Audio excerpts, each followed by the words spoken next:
Oi, pessoal, tudo bem? Sou a professora Amanda Nascimento, aqui do curso técnico em multimídia, e hoje a gente está aqui para mais uma videoaula da disciplina Roteiro, Storyboard, Sonoplastia e Lip Sync, unidade 2, desenhar storyboards de acordo com os roteiros de animação. Aí, para a aula de hoje, né, a gente vai partir do desenho, que é de onde a gente começa o storyboard, né, essa arte sequencial. E para falar com a gente hoje, eu trouxe o designer e cartunista Samuca, aí que tem uma longa estrada, né, que sou fã dele, e ele se disponibilizou e vim aqui para falar para a gente como é o trabalho dele e de toda a sua trajetória. Então aí, muito obrigada, Samuca, pela sua presença aqui na videoaula aqui da ETEPAC. E eu queria que você começasse aí falando aí da sua trajetória. De nada, Amanda, é um prazer estar aqui. A minha trajetória começou desde criança. Eu desenho desde criança. Minha mãe era louca por gibis e me lembro assim de uma cena na minha sala que ela tinha um cesto de feira de frutas lotado de gibis. Então eu aprendi a ler com Maurício de Souza antes da escola, da alfabetização. A vontade de interpretar os quadrinhos eu comecei a ler através dos gibis. E depois vi gibi de mais adulto, né? Gibi de fantasma, gibi de mandrake, gibis da época, super-heróis, até chegar na adolescência, aos 12 anos, fui apresentado a esse gibi aqui francês de Goscinny Uderzo, o Asterix.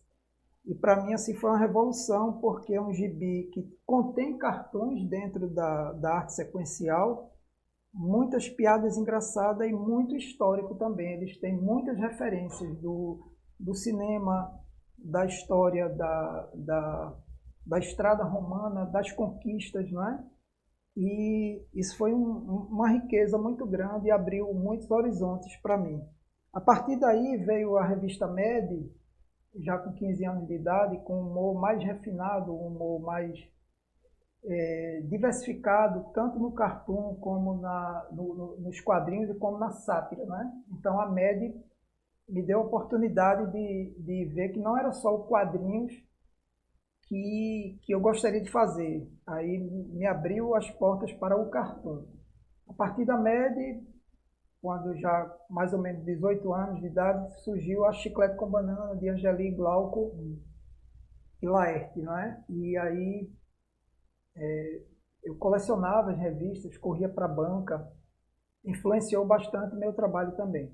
Mas aos 14 anos, eu tive um professor, eu fui fazer, além de meu irmão Clériston, que é cartunista, aos 14 anos eu fui trabalhar como auxiliar de desenhos de Hal, o cartunista Hal.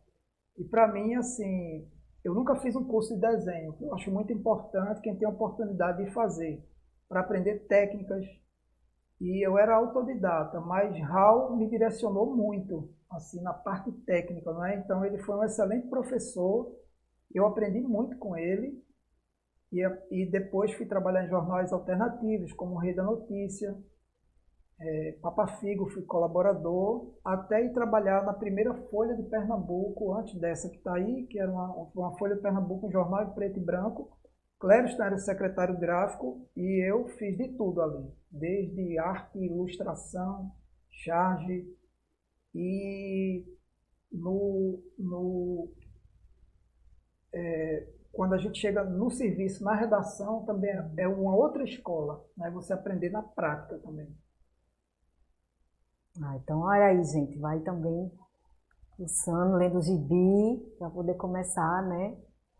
É isso. Então, as suas referências bibliográficas, elas passam, né, por Maurício de Souza. Quem não leu, né? É, Maurício de Souza aí sempre... Maurício de Souza, Walt Disney, Kino, vários cartunistas são referências, e os desenhos animados também, né? Os desenhos animados que às vezes tinham na TV e tinham no gibi também, como Recruta Zero, Luluzinha e Bolinha, era o meu universo que rodeava as minhas ideias, né? E eu acho que eu fui muito influenciado por Recruta Zero, tanto no meu desenho como na dinâmica da piada, do humor do Recruta Zero, a sátira, né? E tinha aqueles quadrinhos, os jornais publicavam muitos quadrinhos nessa época, tanto quadrinhos americanos como quadrinhos brasileiros. Todos os jornais do Brasil. E lá no Rei da Notícia, na redação, a gente colecionava, tinha assinatura na Folha de São Paulo, Jornal do Brasil, dos jornais locais, e era uma diversidade muito grande da gente ter essas referências, de ver no jornal, né? Hoje em dia é mais fácil, porque com a internet a gente teve um alcance muito maior e uma globalização muito boa para a gente, uma rapidez também de você mandar um trabalho, de você receber encomenda, de você se tornar conhecido, de você fazer esse intercâmbio entre os cartunistas do mundo inteiro em tempo real. Ah, que maravilha, né? Essa rede, né? Isso. E assim, falando um pouco das referências, é bom sempre essa retroalimentação, né? Você lê aqui, aí você vê o desenho, e agora com live action também, né? Tá com muito essa tendência. Pronto. E aí, você costuma variar o traço, agora já puxando um pouco da sua técnica, você falou que é autodidata.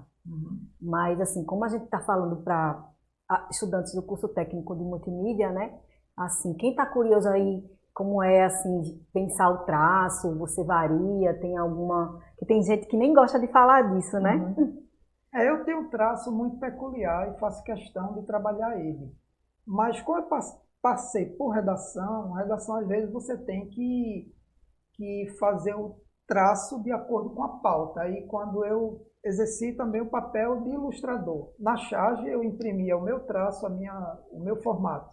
Na ilustração você tem que diversificar de acordo com a temática, como o editor às vezes quer também, né? E aí você foge um pouquinho do seu traço, isso é bem normal, de você fazer essa adaptação. E às vezes no quadrinho, quando eu desenho quadrinho, por exemplo, eu costumo diversificar também. Por quê? Para dar uma emoção até às vezes diferente, ou fugir um pouquinho daquele desenho da charge, né? O desenho mais bem-humorado. Eu fiz um cartoon recente com a história de um lobo mau para uma revista, e aí eu desenhei o rascunho, fiz um RAF, né? O pré-desenho. Quando fui fazer a arte final, eu vi que o RAF estava melhor. Ele tinha mais emoção. E eu publiquei o RAF como arte final. Isso é um resultado que você só vê na prática, né? Fazendo. Tá, só para dizer, o RAF é o estágio É o anterior. rascunho. O rascunho, isso, é o rascunho. Né? Pronto. E é bom assim, a gente também sempre gosta de saber como é a rotina, teu dia a dia mesmo, assim. Teu dia a dia como profissional do traço, sabe? Eu sou designer também, além de cartunista, né? Cartunista é a profissão. O cartunista não é uma profissão regulamentada, mas a gente costuma dizer assim, o quadrinista ele é cartunista, o chargista ele é cartunista. Né? Então, assim, o cartunista ele abrange as funções, que é do quadrinista, do chargista e do caricaturista. Todos são cartunistas. Não necessariamente o caricaturista faz a charge, ele é um chargista, mas ele é cartunista também. Todos nós somos cartunistas, né? Vendo o cartoon, ele é mais abrangente. A diferença do cartoon e da charge, muita gente pergunta, a charge ela é em cima de um fato, de uma notícia surgida ou gerada ali na hora. Daquele acontecimento, ele é muito peculiar, em cima do fato. Já o cartoon não, ele é uma piada atemporal. Não necessariamente uma piada. O cartoon ele pode ser sério.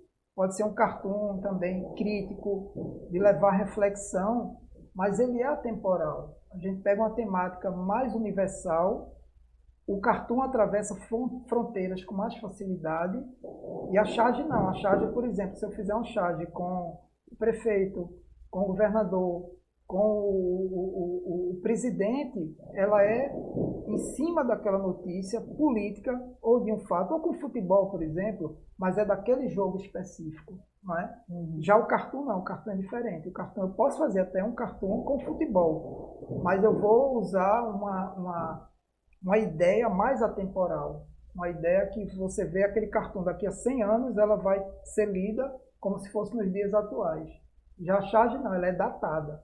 Essa é a diferença. É de um fato que, Uhum. né, mais recente, mais atual. Isso. E aí a gente tá, eu sempre faço essa pergunta para todo mundo que vem aqui nas minhas videoaulas e tal, né? A gente está num momento que se faz muita discussão sobre a inteligência artificial, né? Uhum. Então, qual a sua opinião aí sobre essa coisa da inteligência artificial, ela poder substituir um desenho, alguém que desenha? Um robô pode desenhar tão bem quanto um cartunista? O robô pode desenhar tão bem quanto um cartunista, mas nunca ninguém vai ser substituído. A ideia, a sua identidade, né? Assim, pode imitar até, pode reproduzir, mas eu acho que a inteligência artificial, a gente deve se alinhar a ela. A gente deve... engraçado, assim, eu desenhava no papel e eu tive uma certa rejeição quando chegou o computador, quando chegou o mouse. Eu achava que eu nunca ia usar aquela ferramenta. Mas hoje é a minha ferramenta do dia a dia. O Photoshop é meu aliado.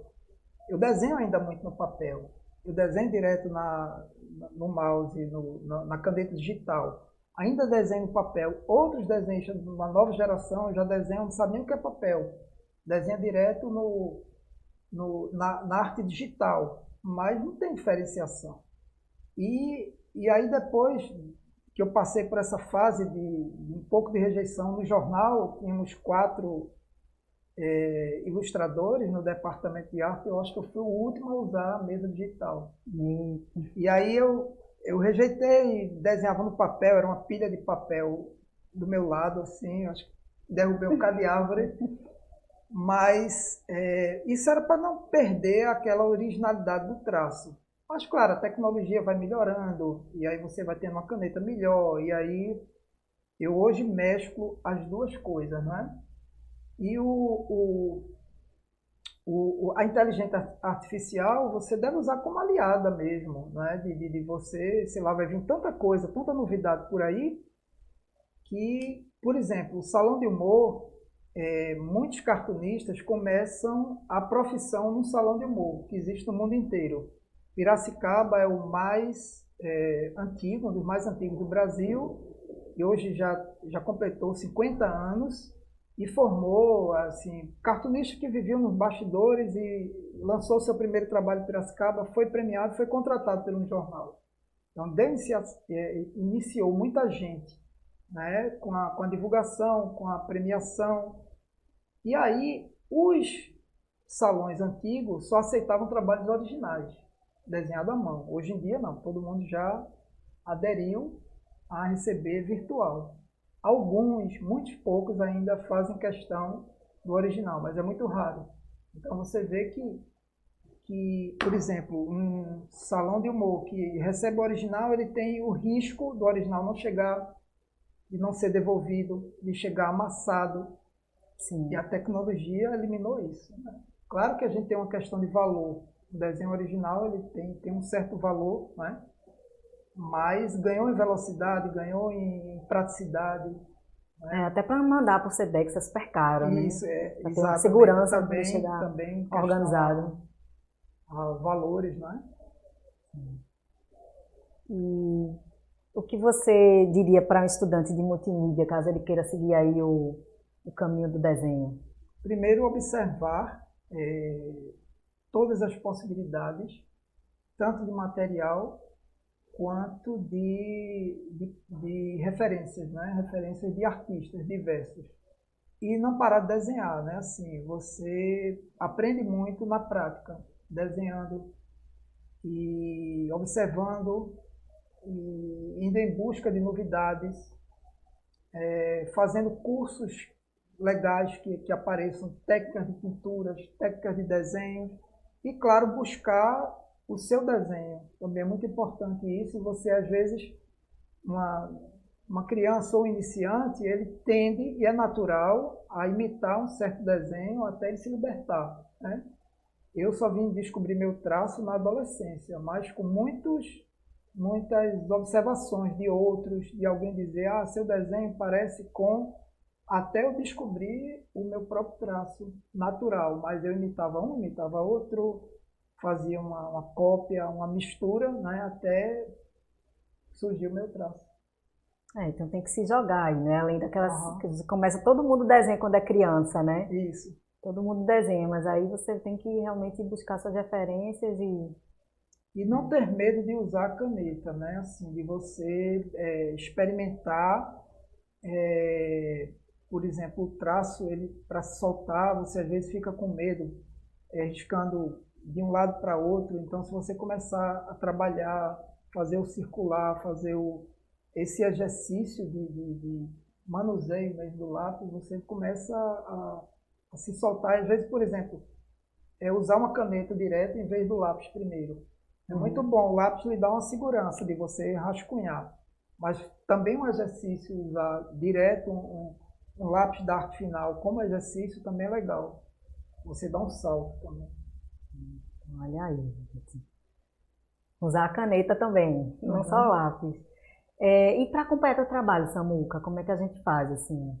Samu Cartoon, tem um site, né, samucartoon.org e o Instagram, Samu Cartoon. @samucartoon. Isso, @samucartoon. E Né? Esse aqui quer foi o falar? meu primeiro livro que eu publiquei, já faz mais de 10 Bacana. anos.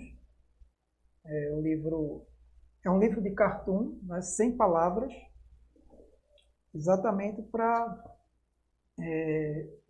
dar essa ideia do diferencial do cartoon. O cartoon não necessariamente ele é sem palavras, ele pode ter texto.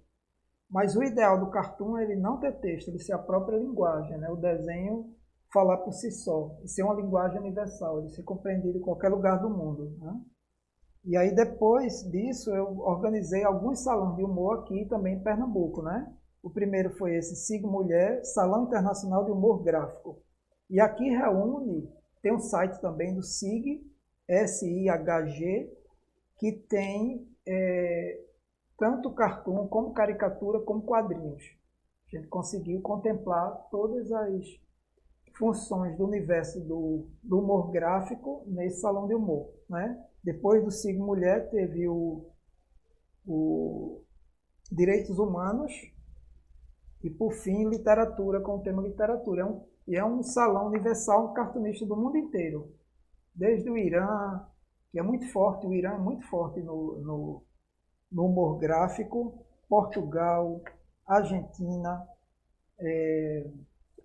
os Países Baixos também, assim, mais de 27 países participam do Salão do Humor Gráfico. Que ótimo. Então agora a gente não ia trazer você aqui sem desenhar, né? Dá uma palhinha aqui pra gente. Então agora a Samuca vai desenhar pra gente. Vamos lá. Aqui, eu vou ficar segurando.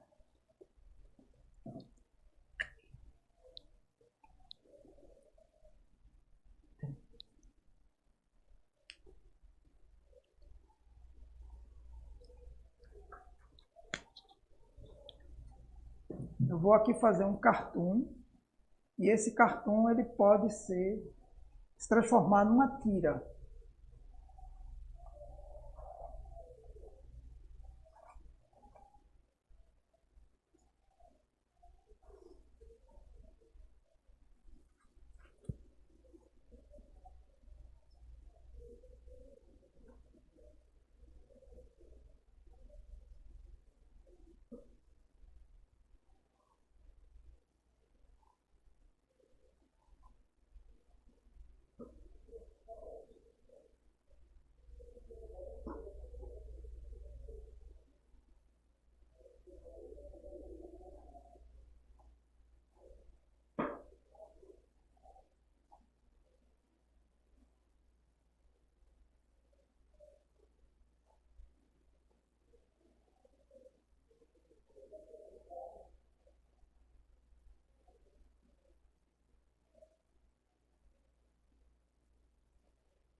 Então aqui está um cartoon em um único quadro,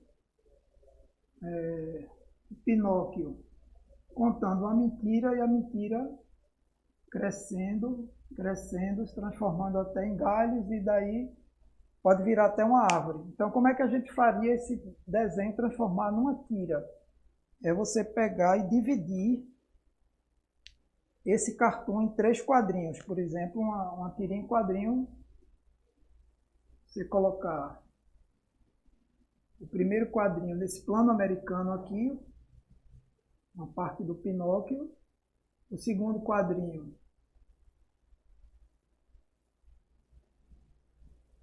o tronco da árvore e o último quadrinho, que é um desfecho da mesma ideia em 3 tempos. E aí você pode até brincar e acrescentar alguma coisa aqui, se quiser.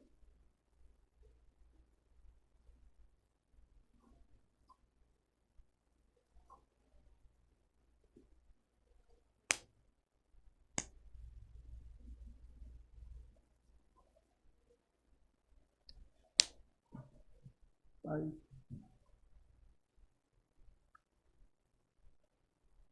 Gente, então agora é isso, gente. Eu quero só agradecer a Samuca pela presença dele aqui.